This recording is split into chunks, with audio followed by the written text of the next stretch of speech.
Mungkinkah dunia resesi di tahun 2020 ini? Karena banyak negara yang dalam 2 kuartal pertumbuhannya negatif, di mana kita semua ketahui jika 2 kuartal pertumbuhannya negatif, dia dikatakan masuk ke dalam resesi. Kontraksi resesi kali ini tidak sering terjadi dalam perjalanan kehidupan berekonomi. Apakah ini termasuk kontraksi seperti Great Depression peristiwa 100 tahunan? Menurut saya tidak, karena sepertinya ada hal yang di luar kalkulasi normal bakal terjadi. Beberapa bidang saja yang dipukul karena mau dikuasai dalam tanda petik.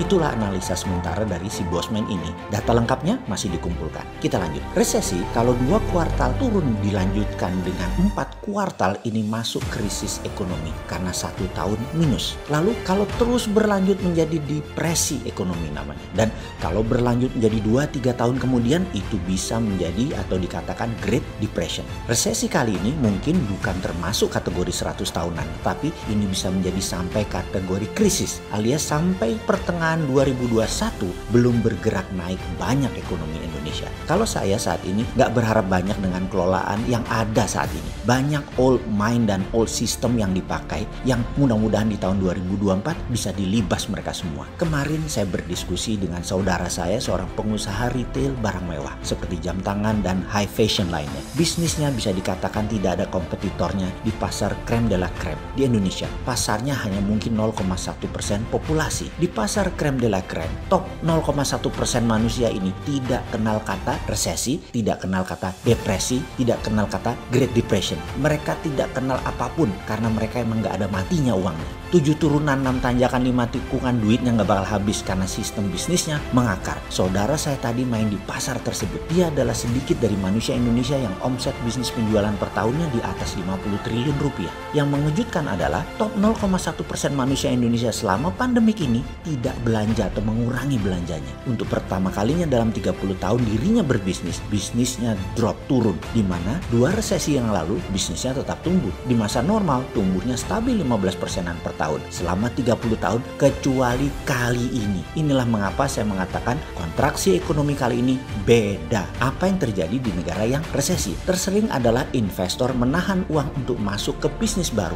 Pasar belanjakan uangnya hanya diperlukan untuk memenuhi kebutuhan pertama yang terbanyak. Sebagian mungkin untuk kebutuhan kedua. Belanja kebutuhan ketiga atau barang mewah, liburan, perjalanan jauh itu jauh berkurang. Perkiraan kita akan resesi di Indonesia yang kuartal kemarin minus 5,3%, minus paling top naiknya adalah 2,3% alias masih minus 2% ekonomi Indonesia di kuartal berikutnya dan Indonesia masuk resesi. Itu diumumkan kira-kira mungkin Oktober nanti, paling telat November. Padahal kuartal ketiga itu selesainya September. Biasa itu 1-2 bulan baru laporan hitung-hitungan. Pasti itu biasa itu. Jadi pasti Indonesia resesi. Lalu bagaimana kuartal terakhir tahun ini? Nah, ini menarik. Yang kita harus analisa karena COVID per hari ini bulan September bisa 3.500-an terpapar per harinya. Di mana mungkin sampai akhir tahun angka terpapar COVID bisa 500 ribuan datanya. Ini akan menahan perilaku bukan hanya top 0,1% populasi untuk belanja,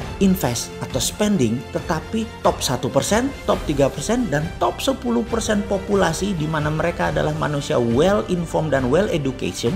Mereka sangat baik informasi dan sangat terdidik. Mereka memilih diam, silent mode dalam ekonomi secara masif. Sementara kita tahu mereka adalah merupakan pemegang 70% perputaran ekonomi di luar belanja negara. Pasar Indonesia itu adalah 1.000 billion dolar. APBN Indonesia 180 billion dolar. Sisanya swasta ya. Jadi yang berapa? Yang 820 billion itu swasta. Kita mayoritas dari swasta mengurangi geraknya. Ekonomi makronya tidak tumbuh. Jadi kemungkinan di kuartal keempat pertumbuhannya masih negatif. Dan ini resesi yang makin dalam. Pastinya dalam waktu beberapa bulan ke depan akan banyak pengangguran. Pastinya pengusaha pendapatannya turun. Pastinya daya beli masyarakat turun. Ini yang bahaya. Daya beli turun. Terus kita bagaimana? Inilah tantangan bagi saya secara pribadi. Jangan sampai kita hanya teriak-teriak tapi tidak kasih solusi yang solutif ala Butejo. Kita tetap konsisten membantu UKM. Anda kalau punya produk tertentu ingin produknya terjual cepat, ada 2 strategi yang